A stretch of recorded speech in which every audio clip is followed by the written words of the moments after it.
Today we're going to show you how to convert the Nerf rival Zeus into this.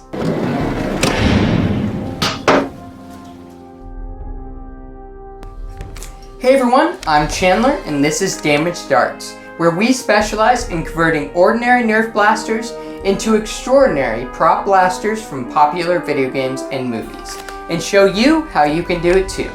If you like what you see on this channel, won't you be so kind as to smash that subscribe button, hit the notification bell, leave a thumbs up like, and a positive comment down below.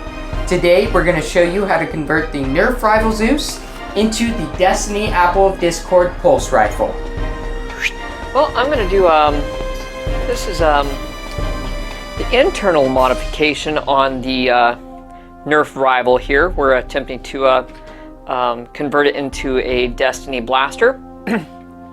What I've done so far is I've basically just unsoldered and taken off all the resistors. So there are a whole bunch of resistors and junk all over this. So I just basically just cleaned it all up to look like what you see right here. Now what I'm going to basically do is bridge the negative and the positive here with these pieces. So I'm going to bridge those two, and then I'm going to take the lines down into here, which we're going to be replacing the battery system with a 11.1 volt LiPo battery. And then I've got the cherry switch. I went ahead and just took some snips and cut out some of the plastic right here, and then put a one of these cherry switches here underneath the holding down plate. So I cleared it out. I used some JB Weld epoxy putty underneath here to really hold that firmly in place, and then I have it ready to solder right here. And I'm going to be putting this lead to the motor, and then the other positive lead to the battery. This is what's going to connect that circuit right here for the rev motor. So I'm going to go ahead and do that next.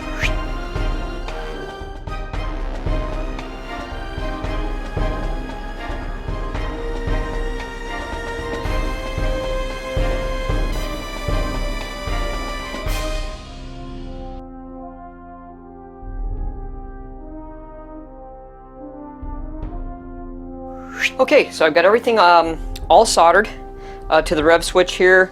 So from that side tine right here, that side contact point on the switch goes to the battery, and the one on the bottom to the flywheel motors. And I've got an Turnigy 11.1 LiPo battery hooked up here. So here goes. A little bit of buzzing there, just from loose pieces here because I've got it out rather than mounted in place, but yeah, whoo! You can feel the wind coming off those flywheels. So yeah, looks great. Again, that's how I wired it up. I took off all the resistors and then used a thicker gauge wire, soldered everything in place, made some trimmings here and there in the molding to let so the wires would fit well in there all the way through the battery tray here in the top. And now I'm just going to put the clamshell together and screw everything in place. Okay, so I ran into a little roadblock here, and it looks like that new rev switch that I put in. Well, let me show you here once I get this piece unhitched. You guys can see what I'm talking about.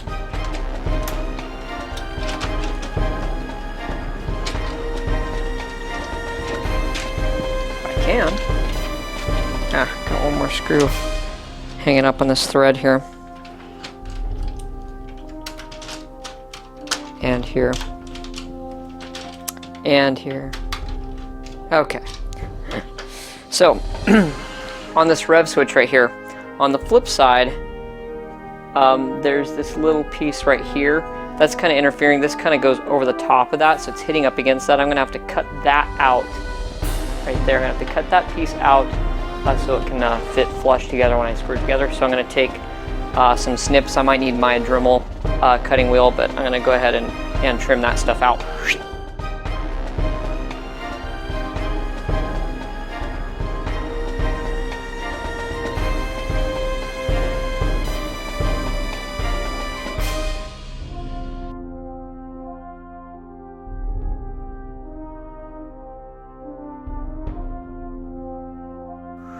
One last thing I've got to do before I demo this, try this out, is the battery tray. I'm going to need to cut out this end open so it can slide around these wires right here to click the LiPo in. So I got to take a my Dremel cutting wheel and cut out, pretty much just cut off the end of this, so it's just a nice open end right here. Alright, so one last thing you guys are going to need to do before you put the blaster together is sand the beveled edges on this piece right here. You can kind of see on the camera, yeah, see this? This little ellipse, so this flat part needs to be sanded down to the ellipse circle thing. And on the other side, there's a lip on there also. So I'm going to be taking a Dremel and sanding those down, and this will help prevent the balls from sticking and getting restricted inside the blaster.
Alright, so next we're going to be putting the HAKKE here on the blaster using some vinyl stickers that we have.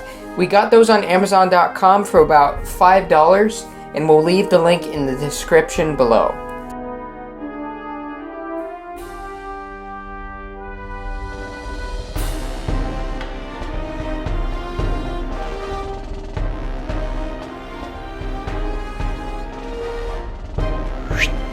Okay, so I've got the blaster all painted and finished here, and next I'm going to be grunging it up with some umber and some black acrylic.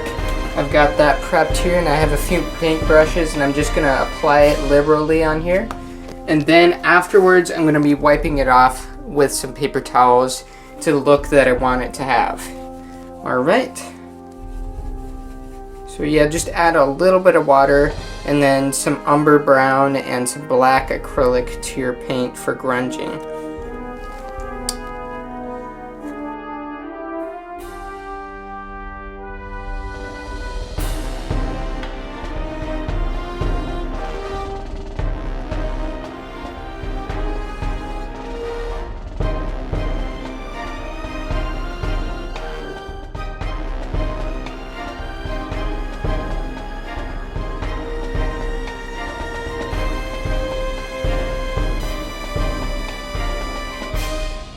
Alright, so here's what the blaster looks like after I've grunged it up. This makes it look a lot cooler and helps cover up any of those mess ups that you had on your paint job. Now I'm going to take it outside and just cover it with 1 or 2 coats of clear coat, and I'm finished with the paint job.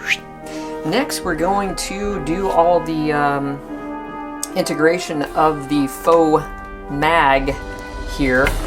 That's going to be on the auto rifle.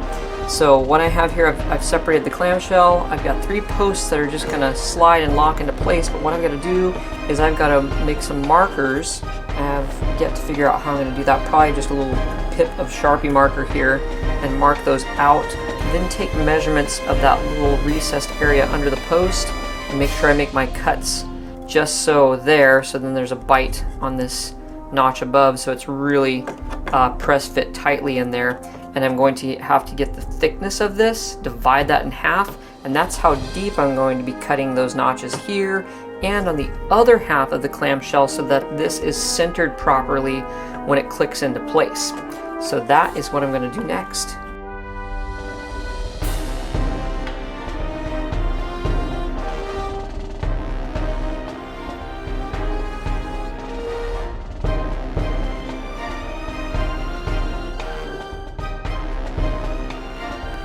Alright, now I've made my marks here. I went ahead and did that depth. Looks like it's going to be 3.5 millimeters in here and on the other side. This is a total of 7 millimeters width that post is. And so I've got it measured. Here we go. Measured here, here, and here. And the depth, 3.5 millimeters. You can see that mark I made in the back. So now I'm going to be taking my, this sanding drum off and replacing it with my cutting wheel. And I'm going to go and cut those notches out.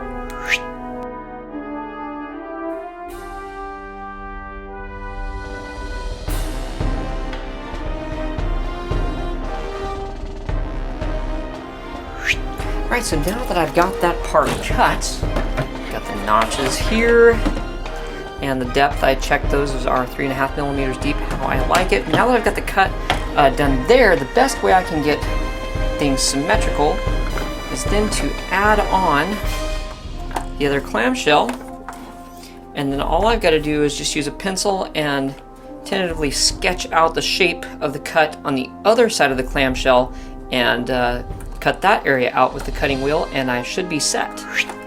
Alright, so there it is, guys. I've got the notches on either side. Turned out really good. I'm just going to put some screws in here. It's press fit. There's a little wobble to it, but not too bad. I made those posts pretty thick, so there shouldn't be any breakage there. And then on either side, luckily, there are some screws to really push down on that to keep things in place, and it looks great, giving that authentic view for that auto rifle. Alright, with all the painting done, Chandler finished the grunging on this and then added the clear sealer top coat to it.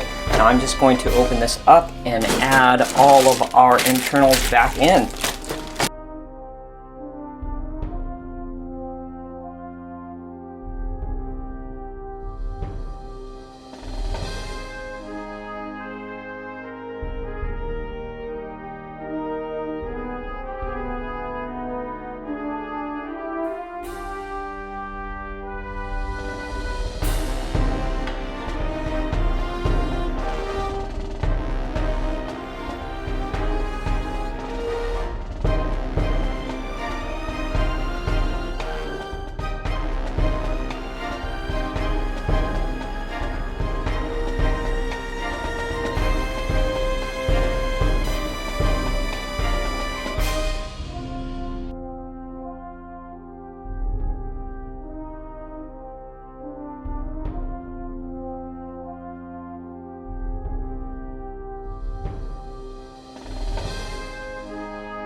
Alright, so an overview of what we did on this blaster.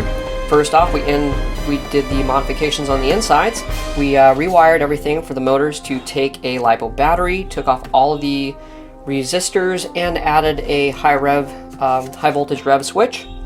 That took care of the internals. Oh, and also the feed door up here, we sanded out the divots in that mechanism, so there was a much more even feed of the rounds through the flywheel.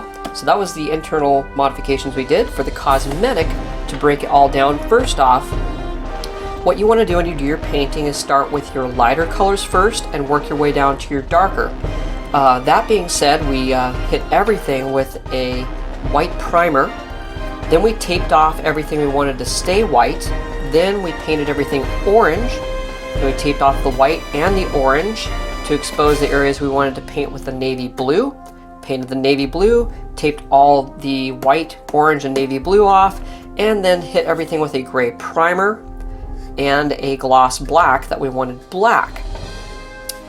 Then we added a, actually one thing we didn't, I failed to mention here is the shine that you see on this area here. What we did to create that is after we had painted the gloss black and it had just dried but was still fresh, we took a very fine graphite powder. You can get that at any hobby store. Oh, here we go, right here. The one we used was this XLR8 Accelerate Ultra Graphite P4037. We just used some of this very fine graphite that you use in pine cars. You'll find that at hobby shops, maybe Hobby Lobby or other craft stores. Use that and then just dusted all over the black. And then what that does is it embeds itself into the paint and gives it that metallic shine. Then once that was done, Chandler did the acrylic wash, a mixture of dark brown umber and black, watered down, and then brushed over everything liberally, and then took a paper towel and wiped it down, leaving all the grunge, giving it a very realistic weathered look. And then to finish it off, a spray paint of clear flat spray paint to seal everything in. So that is the modifications. And one last thing is we 3D printed the Faux Mag, the shield sight up top here, and the barrel extension replacement that gives it that full authentic replica of the Destiny Apple of Discord pulse rifle. And on this sight, in order to get it to fit better, up top here we sanded down the Picatinny rail at the top and on the sides until we got a nice slided fit for the sight. So that, everybody, is the modifications, internal and external. The only thing we have left to do now is go try this out.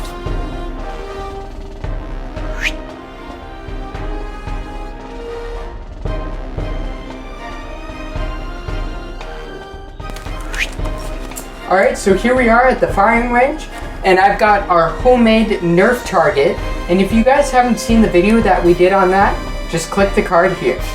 Alright?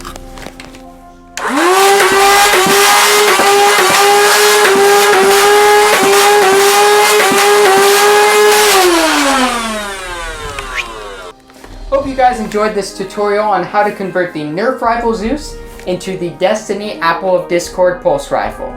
If you guys haven't subscribed to our channel already, just click the double D icon down below. You'll help us create more cool content for your enjoyment and inspiration.